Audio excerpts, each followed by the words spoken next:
Kathie was a vibrant young woman in her 20s, living in a quaint apartment in a bustling neighborhood. She worked as a graphic designer, spending her days surrounded by colors and creativity.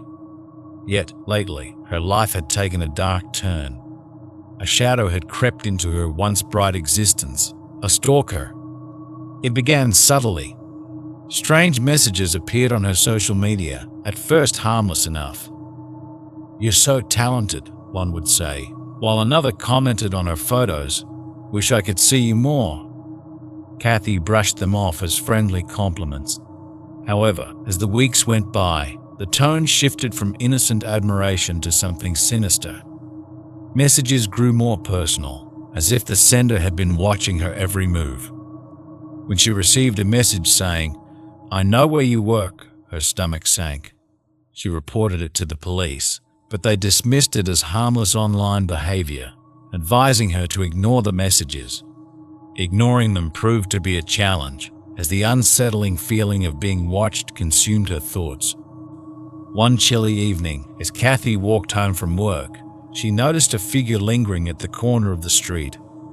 The man stood with his hood pulled low, obscuring his face, but she felt his eyes boring into her. She quickened her pace, heart pounding in her chest, and glanced back only to find he had vanished. A sense of dread settled in her stomach, but she shook it off, convincing herself it was just her imagination. However, that night, as she prepared for bed, her phone buzzed with another message from the unknown sender. "I saw you today. You looked beautiful." Kathie felt a wave of nausea wash over her. The messages were becoming more invasive, more menacing, and she could no longer brush them off. The police had told her to take precautions, but nothing could prepare her for what was to come. One night, she decided to meet a friend at a local cafe, hoping to distract herself. The cafe was bustling, filled with laughter and conversation, and Kathie felt a little safer surrounded by people. As she sat sipping her coffee, she glanced out the window and froze. There, across the street, stood the same man from before, watching her intently. She quickly turned away, her heart racing. "Kathie, are you okay?" her friend asked, noticing her sudden change in demeanor. I think I'm being followed," she stammered, her voice shaky. She explained everything, from the messages to the strange encounters. Her friend looked concerned but suggested she talk to someone in authority, maybe even consider getting a restraining order. That night, Kathie returned home feeling more anxious than ever. She locked her doors and pulled the curtains tight, but sleep eluded her. The feeling of being watched gnawed at her, and she felt more vulnerable than she ever had before. Days passed, and the messages continued. They evolved into threats, filled with disturbing images and menacing words. "You think you can escape me?" one message read, accompanied by a blurry picture of her walking home from the cafe. The police still downplayed her fears, insisting that without direct threats, there was little they could do. One evening, after another long day at work, Kathie left the office and began her walk home. She felt it again, the prickling sensation of being watched. Glancing over her shoulder, she spotted the man in the same hoodie, lurking a few steps behind her. Panic surged through her, and she quickened her pace, heart pounding in her chest. As she turned the corner into a dimly lit alleyway, she stumbled, her breath hitching. The sound of footsteps echoed behind her, growing closer. Kathie's instincts kicked in, and she ducked behind a dumpster, praying he wouldn't see her. Time felt distorted as she crouched in the shadows, her heart thundering in her ears. She could hear him approaching, his footsteps heavy and deliberate. "Where are you, Kathie?" he called out, his voice low and chilling. "You can't hide from me forever." Desperate, Kathie clutched her phone and texted her friend, "I think he's here. Call the police." But just as she hit send, a loud crash echoed through the alley. The man was closer now, and she could feel the darkness closing in around her. Taking a deep breath, she knew she couldn't stay hidden. She had to get out. Slowly, she peered around the dumpster and scanned the alley. It was empty for a moment, but she knew that could change in an instant. Gathering her courage, Kathie crawled out and sprinted down the alley, the cold air biting at her cheeks. She emerged onto the street, desperate for safety. The cafe she had visited with her friend was only a few blocks away. She had to get there. As she ran, she could hear him behind her, gaining ground. "I'm coming for you, Kathie," he shouted, his voice echoing in the night. Fear propelled her forward, her legs screaming as she pushed through the pain. She reached the cafe and burst through the door, the bell ringing frantically. The warm light felt like a sanctuary, but panic surged again as she spotted the man standing outside, eyes fixed on her. "Help! Please! Someone call the police!" she screamed, her voice breaking. The patrons turned, confusion and concern etched on their faces. Maria, the cafe owner, rushed over, her expression filled with alarm. "What's wrong?" "He's outside. He's been following me," Kathie gasped, pointing at the door. But when Maria glanced back, the man had vanished. "Stay here. I'll call the police," Maria said, her voice steady. Kathie nodded, trembling as she scanned the room, every shadow feeling like a threat. Minutes felt like hours as she waited, her heart racing. Then she heard a familiar voice from outside, his voice. "Kathie, you can't hide from me." He was back. Panic surged through her. She couldn't stay here. She had to get out. Kathie darted towards the back of the cafe, searching for an escape route. As she reached the kitchen, her heart sank. It was a dead end. Just then, she heard the bell jingle at the front door, and she knew he had entered. "Kathie," he called out, his voice dripping with malice. "I'm here for you." She ducked behind a stack of boxes, hyperventilating, her mind racing. She could hear him walking through the cafe, taunting the customers, searching for her. "Where are you hiding, beautiful?" he called. "Don't you want to play?" Then, in a flash of desperation, she spotted a narrow door at the back leading to an alley. It was her only chance. She pushed through it, praying it wouldn't lead her further into danger. Emerging into the cold night air, she glanced back at the cafe, unsure of her next move. She heard footsteps behind her and instinctively ran, heart pounding in her chest.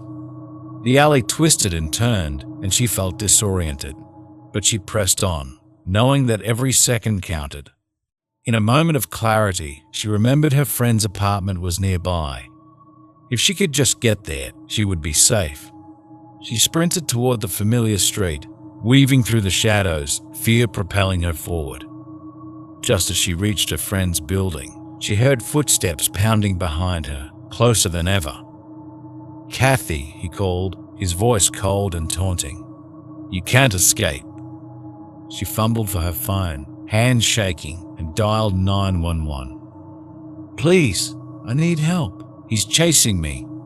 Her voice trembled as she glanced back, catching a glimpse of him, his face twisted with rage. "Stay on the line. Help is coming," the operator urged, but Kathie could barely focus. She pushed open the door to the lobby, praying to find safety inside. "Help! Someone!" she shouted, but the lobby was empty. Her heart sank as she rushed toward the elevator. She hit the button repeatedly, willing it to come faster. Then she heard the door slam open behind her. "You can't hide forever, Kathie!" he shouted, his voice echoing in the confined space. The elevator doors finally opened, and Kathie lunged inside, pressing the button for the highest floor. As the doors closed, she watched in horror as he reached the threshold, his eyes blazing with fury.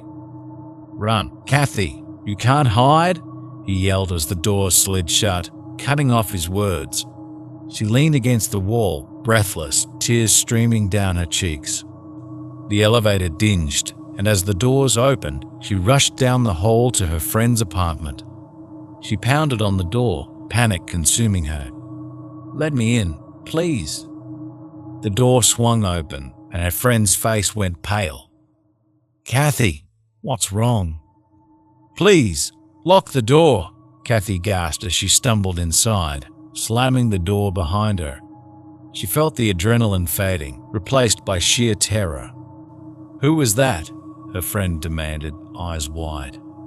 "He's been stalking me," Kathie cried, collapsing onto the floor, her body shaking. "I thought I lost him, but he's right behind me." Just then, a loud bang echoed from outside the door. Kathie's heart stopped as she realized he had found her. "Let me in, Kathie," he shouted, his voice low and chilling. "You can't escape." The sound of him pounding on the door sent waves of terror crashing over Kathie. She scrambled to her feet, backing away from the door.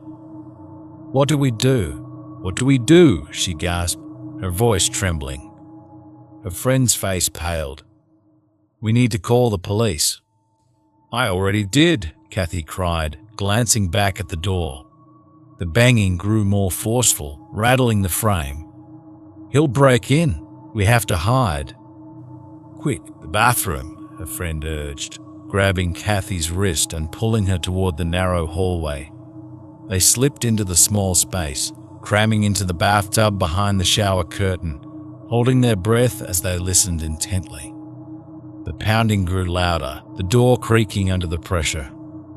"Kathie, open up," he yelled, his voice dripping with a twisted mix of anger and delight. "I just want to talk. You can't leave me like this." "Please, please let him be gone," Kathie whispered, tears stinging her eyes. Suddenly, the door burst open, splintering wood flying across the room. Kathie gasped, her heart racing as she and her friend huddled deeper into the tub, desperately trying to keep quiet. "Where are you?" he growled. "I know you're here." Kathie squeezed her friend's hand, their fear palpable. The man began to search the room, peeking behind furniture, opening cabinets. Each movement felt agonizingly slow, each moment stretching on forever as he drew closer. Then, a distant sound broke through the tension, the blaring of sirens approaching. Kathie's heart leapt with hope. "Help is coming," she thought. But the man heard it too. "They're not going to save you," he shouted, his voice filled with desperation. He turned away from the bathroom and raced toward the front door, throwing it open with a crash and charging outside. "Now's our chance," Kathie whispered urgently, and they slipped out of the tub, heart pounding in their chests. They crept to the door, peering out into the hallway. In that moment, the sirens grew louder, and Kathie's hope surged. "We have to get out of here. We can't stay." Her friend nodded, and they carefully stepped out into the hallway, the noise of the approaching police becoming clearer. They hurried toward the stairwell, hearts racing as they moved. As they descended the stairs, Kathie felt a mix of fear and adrenaline coursing through her. Would they make it out? Would he be waiting for them? They reached the ground floor, and the sounds of shouting filled the air, followed by the thud of heavy boots. "Police, show yourself," an officer called, the urgency in his voice sending a wave of relief over Kathie. They rushed out the door and into the parking lot just as officers swarmed the area. "Help! We need help!" Kathie shouted, her voice breaking as she pointed toward the direction where she last saw him. "Where is he?" an officer asked, quickly scanning the area. "He was just here. He's chasing me," Kathie gasped, tears streaming down her face. "Stay close," the officer instructed, signaling for reinforcements as they spread out to search the vicinity. Kathie's friend clung to her arm, their hearts pounding as they waited anxiously. Minutes felt like hours as they paced the parking lot, the cool night air stinging their skin. Finally, they heard a commotion from the other side of the building, the sound of shouting and scuffling. "There he is," an officer shouted, tackling the man to the ground. Kathie's heart raced as she watched, fear and relief battling within her. "Get off me! You can't keep me away from her," he shouted, struggling against the officers who held him down. Kathie stepped back, her breath hitching as she recognized the man. The rage in his eyes sent chills down her spine. "I'll find you, Kathie," he yelled, but the officers quickly secured him with handcuffs and pulled him away from her view. "Are you okay?" One of the officers approached Kathie, his expression filled with concern. "We're going to take care of this. You're safe now." I think so," she stammered, trying to catch her breath as she wiped away tears. "Thank you. Can you tell us what happened?" the officer asked gently. As Kathie recounted the night's events, she felt a sense of empowerment building within her. She had fought back. She had escaped. The officer listened intently, nodding as she spoke. Once she finished, the officers took the man away, and the weight of the moment crashed down on her. She was safe, but the remnants of fear lingered. Kathie's friend wrapped an arm around her shoulder, providing a comforting presence as they watched the police secure the area. "You did it, Kathie. You're so brave," she whispered. "Thanks for being here," Kathie replied, her voice shaking. "I don't know what I would have done without you." As dawn began to break, painting the sky in soft hues of pink and orange, Kathie felt a flicker of hope. The nightmare was far from over, but she was determined to reclaim her life. The officers assured her they would press charges against the man, and they offered to help her with safety measures moving forward. They discussed getting a restraining order and increasing patrols in her neighborhood. In the following weeks, Kathie found herself overwhelmed by the support of her friends and family. Therapy sessions helped her process the trauma, and she gradually began to regain her sense of normalcy. If you enjoyed Kathie's harrowing journey, don't forget to hit the subscribe button. And always remember, sometimes the monsters we fear are closer than we think. Stay safe, stay vigilant, and good night.